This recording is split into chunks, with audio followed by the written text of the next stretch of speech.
Hello, world. I am Kathryn Walker. I go by Katie.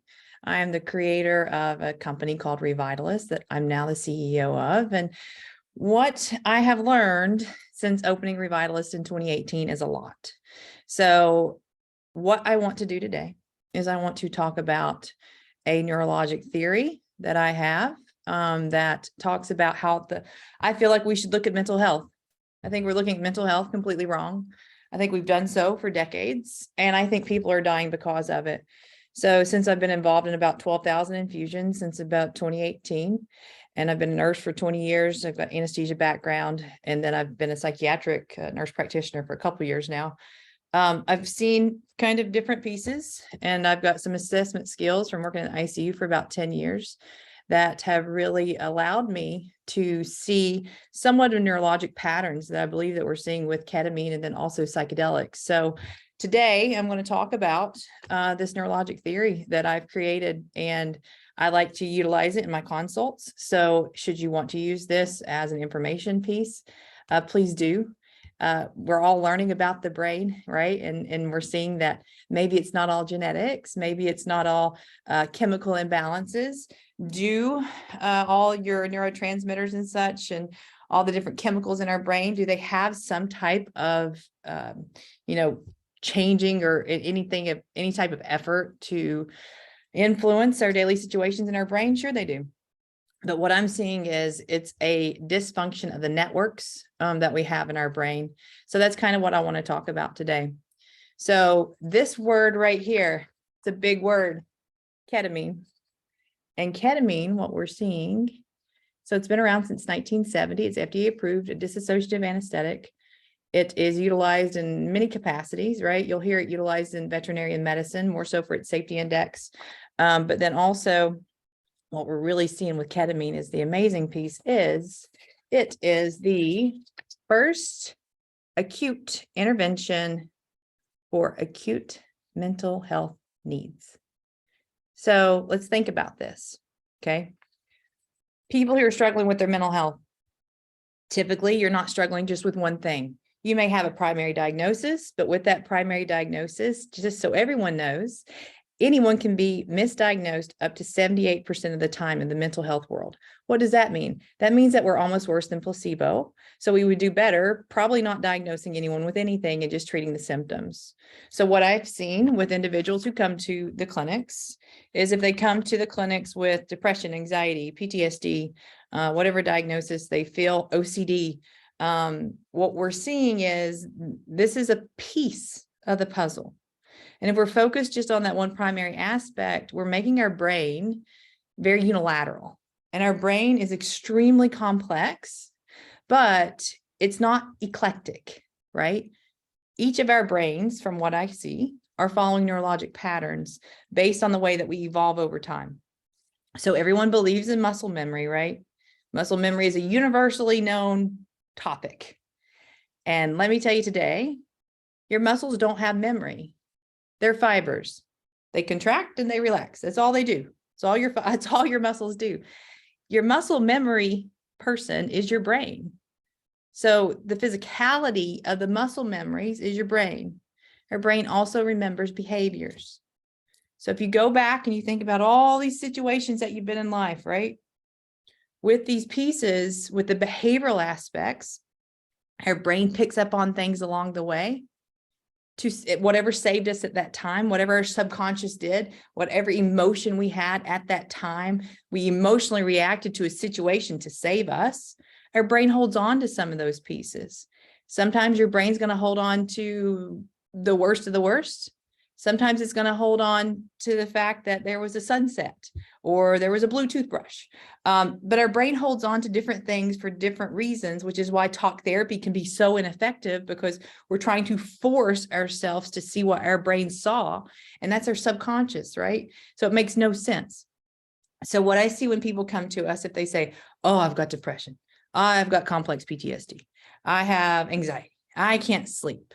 What I've seen is, and if anyone wants to draw these or make these actually look more professional than my drawings, please do. But anyone who knows me knows that I draw a lot of things out. That's just the way my brain works. So what we see is here's your brain, right? And typically you'll see these 5 coexisting symptoms at one time, and you're feeling these symptoms at different levels up. So you will have depression, anxiety, insomnia, suicidality, and then trauma symptoms, right? So we can call these whatever we want, right? Everybody gets all in a tizzy or what we want to call them. But the suicidality piece, just so everyone knows, 70% of people have suicidal thoughts at one time in their life. So you're not sick if you're having suicidal thoughts unless you act on it, right? That's the piece. That's the fear indicator. So you have these suicidal thoughts, and it establishes fear. Fear will then, create some dopamine levels and stuff like that. Then people will have chronic suicidality. They just don't know how to break. So typically the individuals that I see who come in for ketamine infusions, they'll have all 5 of these coexisting symptoms. So therefore I made a proprietary scale that actually makes all these coexist so we can see risk mitigation, right? So we got to see who's at risk, not who's treatment resistant. So everybody feels like we're really, really cool by saying you're treatment resistant if you failed to. How many people are we losing along the way to become treatment resistant? Do we want our kids? So if anyone knows, like the kids between the ages of 10 to 14, the second leading cause of death is suicide. So are we going to give our children chronic medications that are changing the entire neurologic landscape of their brain? Are we going to give them those medications when they're acutely suicidal and we expect them to work in 6 weeks? It makes no sense what we're doing. Zero. The thing about ketamine has data that shows 1 infusion can break suicidality 98% of the time. It's acute intervention for an acute situation. And what needs to happen is we use ketamine infusions as a first line defense for people who are at high risk. If you are not sleeping and you are having thought and you have depression and anxiety and trauma and you're having suicidal thoughts, your risk is extremely high. Okay? Because when we don't sleep, we don't process. We don't process anything. So we wake up and our plate just keeps getting heavier and heavier and heavier. And I know that you all feel that, who are struggling with mental health issues. There's nothing wrong with your brain. It's on the wrong path. So that's where ketamine comes into play. That's where a lot of these psychedelics will eventually come into play. They disconnect. They give the brain a chance to breathe for a second. And when they have that disconnect piece to give the brain the chance to breathe, I'll tell people all the time, when you have somebody who says, you're not a depressed person, you're a person living with depression. And you're like, well, I don't know what that means, right? Ketamine allows you to feel like a person living with depression. You get a third line perspective on the symptoms that you're living, that you're feeling every day, that you feel are part of you. They are not part of you. You feel that way, but you can actually disconnect your person from your symptoms of your brain to where you don't have to feel like you're living in the darkness all the time with all these pieces. So what we see with ketamine is ketamine actually starts disconnecting a lot of these pieces to where if we could just step back for a second, we're like, oh my gosh, it's almost like I've been in a psychological abusive relationship with my brain, and you're able to step back and you're able to see it.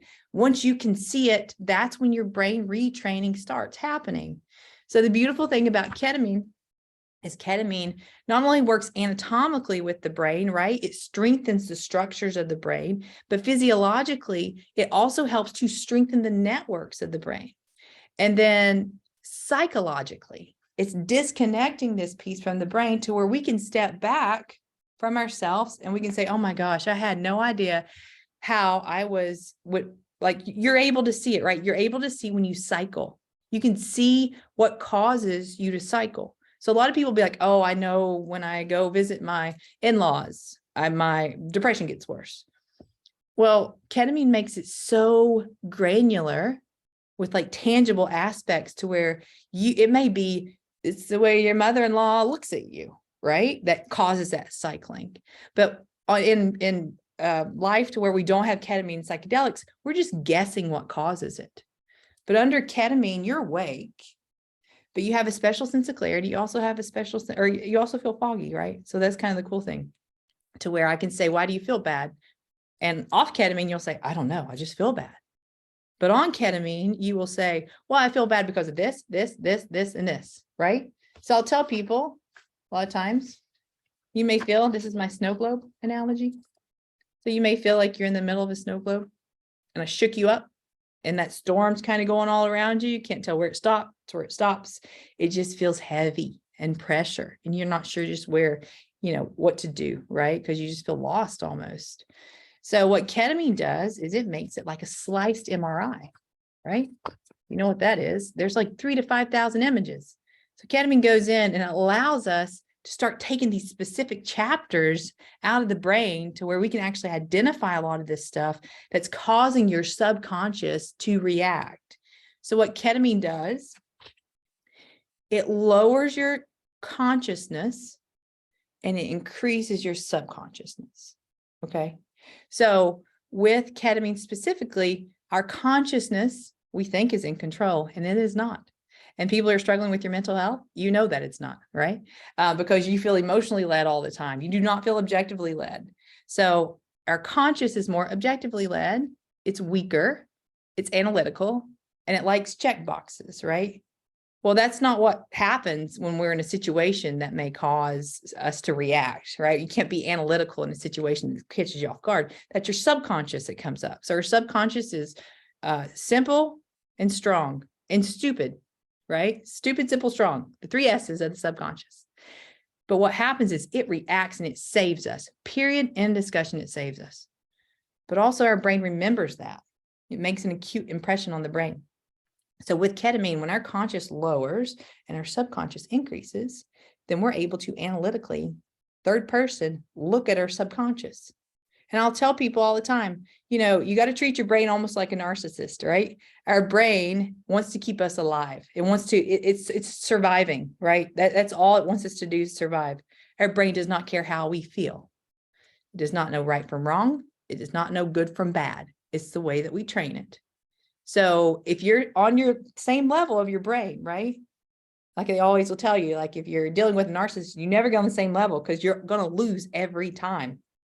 So if it's you and your brain, employee to employee, you can't see what your brain's doing. So you got to go to an administrative level. So ketamine allows us to step back. Instead of being in the fight, we're actually stepping back from the fight and we're analyzing the fight. So you can be that administrator looking at your brain. Once you see what your brain's doing and you understand what your brain's doing, then you start getting the power to where you can increase the strength of your networks. So what networks are these? There's a network, which a lot of people don't even talk about right now. Hopefully we will begin all this stuff soon. But there's a network called your salience network. And there's also a network called your central executive network. And then there's also another one called your default mode network. And what we're seeing is all of these lovely networks are really what is causing our reactions, our strengths, our vulnerabilities, all these different pieces, right? So rumination, what's rumination? Rumination is when your thoughts come up and they loop and they loop and they loop. And you have people who say, just drop it, just drop it. Literally, you can't drop it because you don't have the skill set in your mind to drop it. So I'll tell people, every time you break rumination, it's like lifting a 5-pound weight. And ruminations are just abstract, right? They're just thoughts. But if you can learn to break them to make them more objective thoughts, then you're able to actually strengthen your brain. Ketamine allows all of these networks to get stronger. They get disconnected. When you get disconnected, you're able to see how all of these are actually integrating more effectively. So what we're seeing is it's not your chemical imbalance. A lot of times it's the way the information gets interpreted into our brain and how we process it. So it's the more the processing from the software, right? So it's one thing with the kids. I'll talk to, adolescents a lot, but with the kids, when they have the processing come in, so think about it. We blame screen time. We blame all these different pieces. Oh, they just need nature and all this other stuff, right? That's fine. But we're training these kids' brains to function at such high processing speeds They don't have the hardware to do it. So these kids, when you talk to a kid, your kid's going to be at high risk if your kid's not sleeping at night. Your kid's at a high risk to kill themselves, period, in discussion. And they want their brain to slow down. So all the kids that we've dealt with, they just want their brain to slow down. So if your kid is not able to sleep and they can't turn their brain off, you need to get your child some help. Period. They just need help because they don't know how to do it. And it's a weakness in the vulnerability. So I'll tell them, here's your software, right? Or here's their software and here's their hardware. So what ketamine does is ketamine allows that disconnection from their overarching speed of software that they have no idea what to do with. And then each time your hardware gets a little bit stronger to where eventually the goal is that their hardware matches their software so they can actually integrate together. So the brain's all about integration. So I always tell people, think about Newton's laws of physics. That's the basis of this theory, is Newton's laws of physics. To every action, there's equal and opposite reaction. So when our brain hits conflict, which it does a lot of times, right? Everyone's brain hits conflict. It's how do we process it correctly? And you know what? We never talked about processing in mental health. Imagine that, right? So when you hit this conflict, let's think about Newton's laws of physics. Every reaction has equal and opposite reaction. You hit conflict, you go to polarities. Everybody loves the diagnosis of bipolar, right? So my personal opinion, and this is my big chart, my big theory is you hit conflict. What is conflict? Conflict is a significant event. It can be changes. So I see kids when they go from middle school to high school to college, college to professional to marriage, where maybe they have a psychological abusive relationship, or marriage to divorce, having a kid. It's something that changes your baseline structure of who you think you are. I mean, COVID hit conflict for every athlete out there. And look at our athletes right now. They're killing themselves and others all the time, right? Because they lost their base, and a lot of them are not transitioning. They don't know how to. So when we hit conflict, our brain goes to polarities. So think about anxiety and depression. They're completely opposite from each other. Why do they live in the same space? I don't know. Unless it's Newton's laws of physics saying why anxiety and depression live in the same space. So what I mentioned earlier with like muscle memory, behavioral memory, all these different pieces, right? Think about muscle memory. Our brain duplicates what it knows. It becomes easier as we train, doing different aspects. It becomes a habit. We'll put the same context with behavioral. It becomes a habit behaviorally, right? So the brain duplicates what it knows. And our brain, like I mentioned earlier, doesn't know right from wrong, good from bad. It's how we train it. So once our brain's on this trail, it's going to walk this trail because our brain's stubborn. And it thinks it is saving us, right? But we get ketamine on board, psychedelics, we step back, we go to the trailhead, we can reposition our brain and start training down the other way with a focus on the salience network, the central executive network, and your default mode. We all have these guys. Some are great, some are bad, some are misprocessing, some are processing too much, right? So this is how we regulate. So this piece right here, let's put the brain as a similarity to the other organs in our body. You hit conflict. Your conflict goes to polarities, anxiety and depression. Unless you can figure out the resolution of that conflict that happened. So typically what I see is people will hit conflict, and then within 6 months, they'll start having symptoms of anxiety and depression if they didn't effectively process the change. So they'll have symptoms of anxiety and depression. Over time, if you do not address your conflict effectively, which we don't know, right? Like consciously, we don't know. We're going to go talk therapy. We're going to try to force out what our brain we think is doing. And our brain's Oz. That's the piece of it. We don't know what our brain's doing. It's way smarter than our consciousness. But when ketamine comes up, ketamine will show our brain, all right, brain, show us what you're doing. And it will show all the different aspects where like, oh my gosh, yes, that's it. No wonder, right? That's where ketamine comes in. It's so awesome. But so here's your mild, right? So this is my thought process for neurologic failure from mental health. But here's your chart, X and Y axis, you get conflict, you got anxiety, depression. Should you not address the baseline conflict here, then it's going to duplicate over time. Then eventually you're going to get a diagnosis of bipolar 2, bipolar 1. In between here, you're going to have some schizoaffective. Then you get schizophrenia. And then my personal opinion is you're in severe failure once you're at paranoid schizo, right? But what ketamine does, what we've seen it do, it can unstack this failure.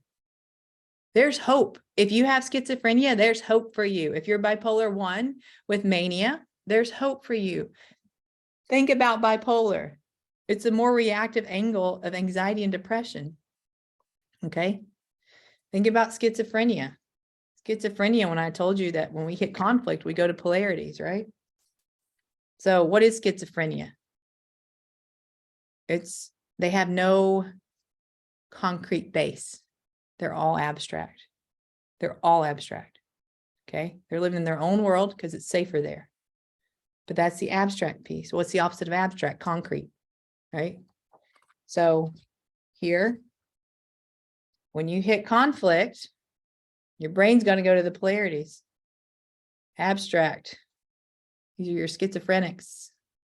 These are people who live, who disassociate, right? So that's an abstract piece. Go to your concrete world. Your concrete world is your OCD. You try to over control everything, right? It's all concentric.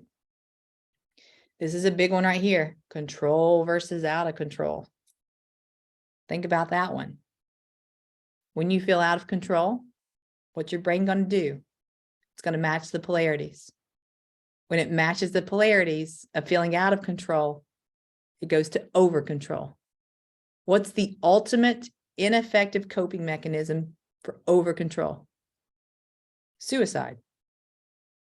So when someone feels completely out of control, their brain's going to match the polarity to say, you should kill yourself and you'll get back in control. The first thing that we need to do is when we have suicidal thoughts is to step back and say, why did I just have that thought?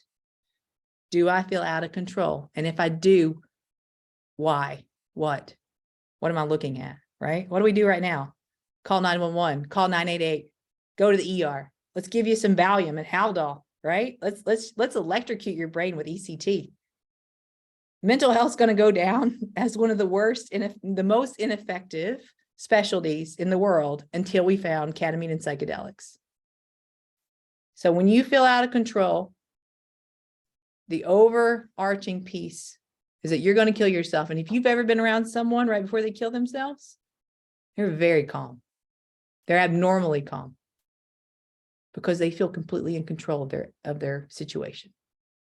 That's the abnormalness piece of this, okay? So there's other pieces, right, when you hit polarities. So the other piece, if you think about like PTSD, PTS, whatever you want to call it, right? Trust versus paranoia, right? Those are opposites.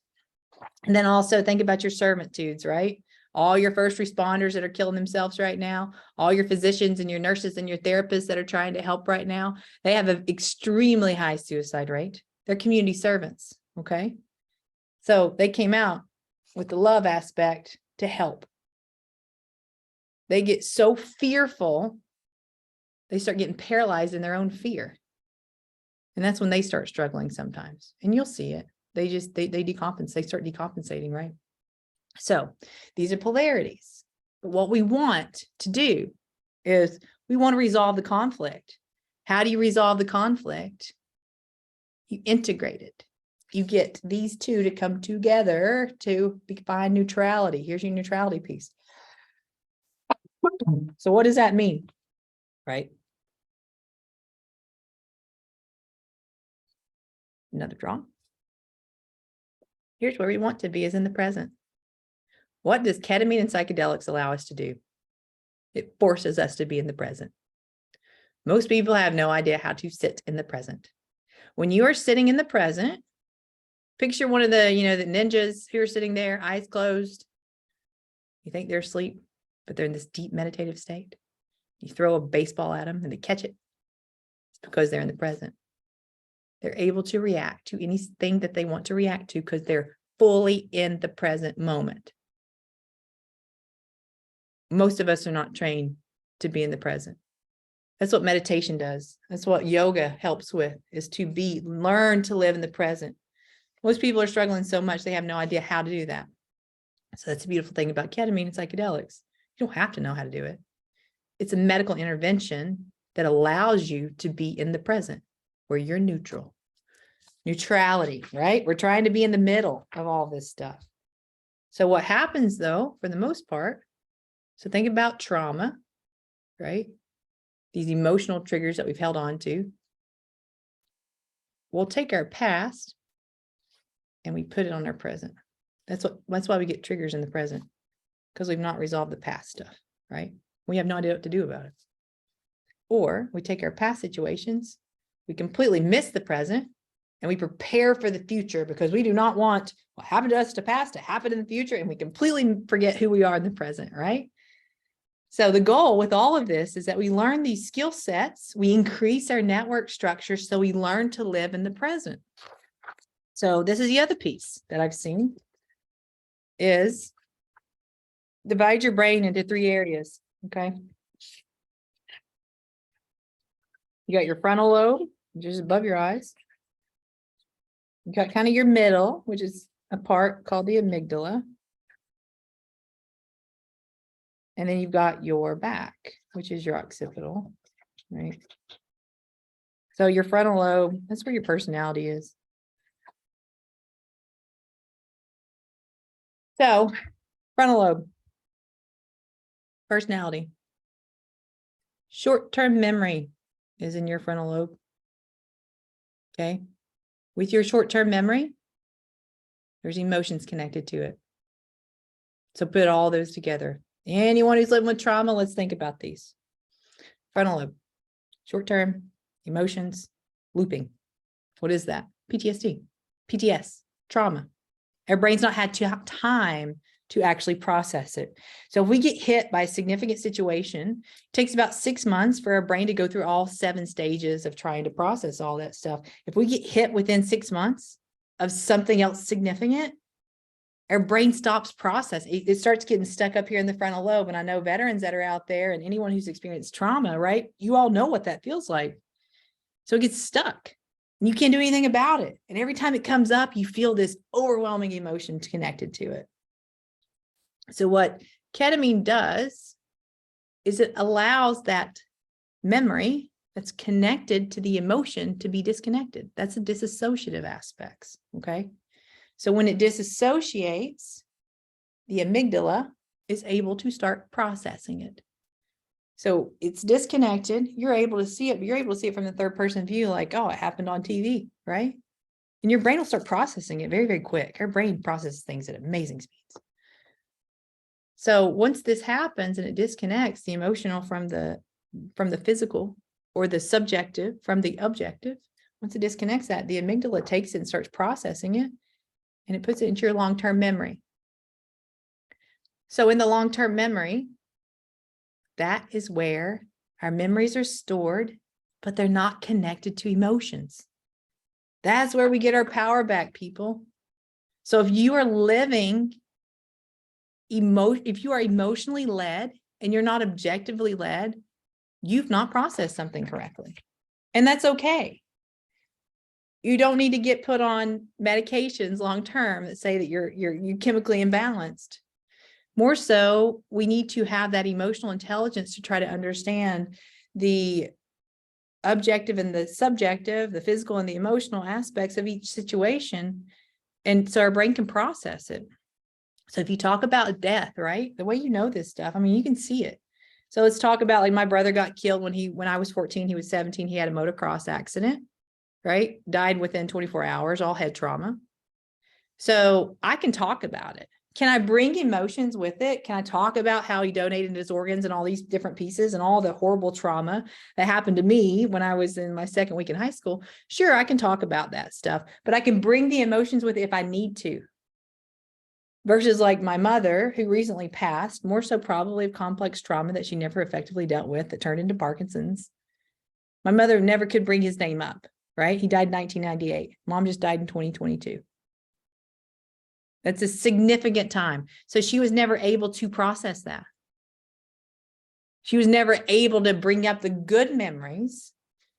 It was all the fear tactics of how horrible that situation was, right? So when you talk to people, and if they're emotionally led, I say, you need to let's look at your mental health. And it's not a bad thing, right? Once you get in the system, people are like, I don't want to get in the system. You're right. You do not want to get in the normal system we have right now, because we're going to put you on 45 different medications. We're going to recommend electrical therapy to your brain. And then, or go 911. We're really good at using restraints, right? 4 or 5 point restraints. We are inhumane to how we treat people in mental health right now. But ketamine and psychedelics will allow us to change all that. Okay. So there's hope out there. The recommendations for ketamine, it's usually 6 treatments over the course of 2 to 3 weeks. Each time you're going to see changes. It's amazing. You're going to start feeling like yourself again. Are you going to have triggers? Absolutely. You can still have triggers. But that's when you get another infusion. That's when you have a coach or a therapist. So therapists help you to process, right? Coaches help you to say, okay, let's look at it this way and let's figure out what we want to do this way. And then guides are, all right, I'm going to be here with you if you need safety. So it's very, very complex, but it's very, very tangible. Ketamine is giving us these tangible aspects to where we can actually look at mental health and we can say, it's going to be okay, guys. So ketamine's been around, like I said earlier, since 1970. We use it in C-sections. When moms, we don't use it as first line, but we use it as like a third line agent with C-sections. We use it for our pediatric population with blood draws. We use it in veterinary medicine because it allows our little animals to keep breathing, and it allows their blood pressure and such to be more controlled. So the veterinarian can focus on the animal instead of focus on having to breathe for the animal, right? So that's why we use it in veterinary medicine. It's on the World Health Organization's list of essential medications. So every country in the world has access to ketamine. We have this solution at our fingertips. I'm asking you to step back, and I'm asking you to be an advocate for this because you deserve it. And so does our children. So do our parents.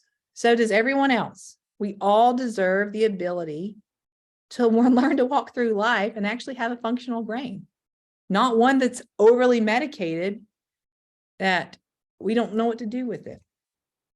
So if you're struggling with anxiety, trauma, depression, insomnia, suicidality, pain conditions, okay, even pain conditions, a lot of these, they come from our brain, right? The neuropathic pain aspects. So if you want to talk about interstitial cystitis, fibromyalgia, neuropathies, CRPS1, CRPS2, RSD, phantom limb pain, all these things are coming from our brain that has misinterpreted data, and it's sending out pain signals, too many pain signals. Addiction, right? It's treating addiction. Why is it treating addiction? If you want to read about the default mode network, that will show you how it's treating addiction.